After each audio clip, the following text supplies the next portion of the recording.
Reading the Lean Startup by Eric Ries, Part 1, Vision, Chapter 3, Learn. Subtopic, The Audacity of Zero.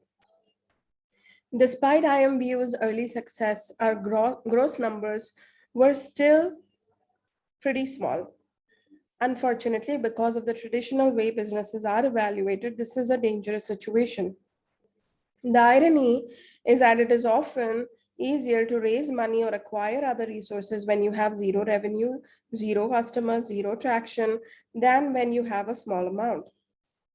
Zero invites imagination, but small number invites questions about whether large numbers will ever materialize. Everyone knows or thinks he or she knows stories of products that achieve breakthrough overnight success. As long as nothing has been released and no data has been collected, it is still possible to imagine overnight success in the future. Small numbers pour cold water on that hope. This phenomenon creates a brutal incentive. Postpone getting any data until you are certain of success. Of course, as well as we'll see, such delays have the unfortunate effect of increasing the amount of wasted work, decreasing essential feedback, and dramatically increasing the risk that a startup will build something nobody wants. However, releasing a product and hoping for the best is not a good plan either because the incentive is real. When we launched IMView, we were ignorant of this problem. Our earlier investors and advisors thought it was quaint that we had a 300 per month revenue plan at first.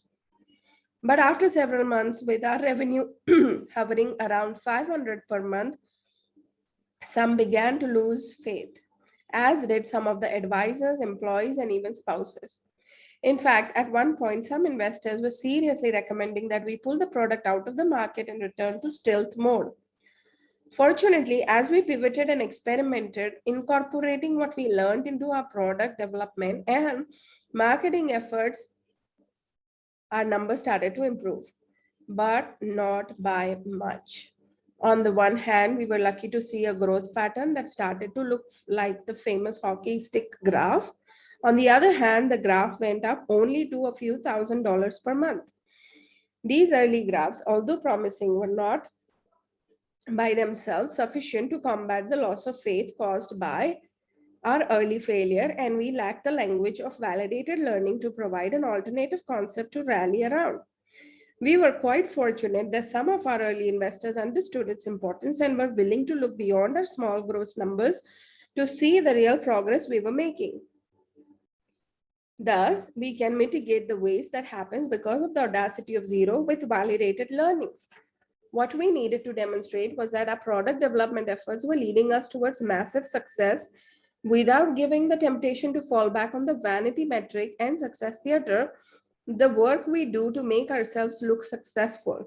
We could have tried marketing gimmicks, bought a Super Bowl ad, or tried flamboyant PR as a way of juicing our gross numbers. That would have given investors the illusion of traction, but only for a short time. Eventually, the fundamentals of the business would win out and the PR bump would pass. Because we would have squandered precious resources on theatrics instead of progress, we would have been in real trouble. 60 million avatars later, IMView is still going strong. Its legacy is not just a great product, an amazing team, and promising financial results, but a whole new way of measuring the progress of startups. Lessons beyond IMView. I have had many opportunities to teach the IMView story as a business case ever since Stanford's Graduate School of Business wrote an official study about IMView's early years. The case is now part of the entrepreneurship curriculum at several business schools, including Harvard Business School, where I serve as an entrepreneur in residence.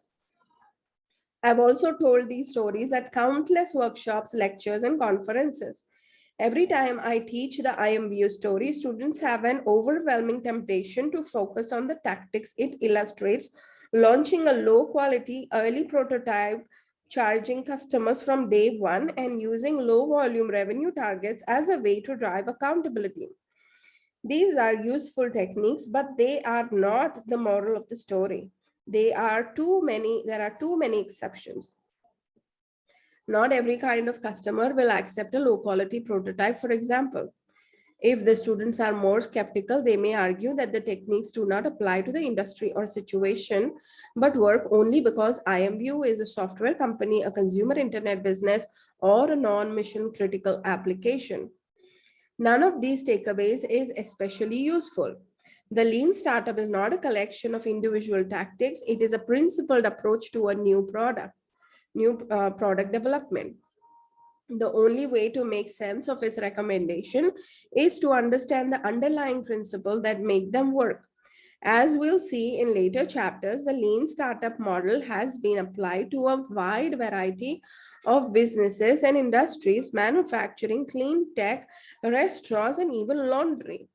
The tactics from IMBU story may or may not make sense in your particular business. Instead, the way forward is to learn to see every startup in any industry as a grand experiment.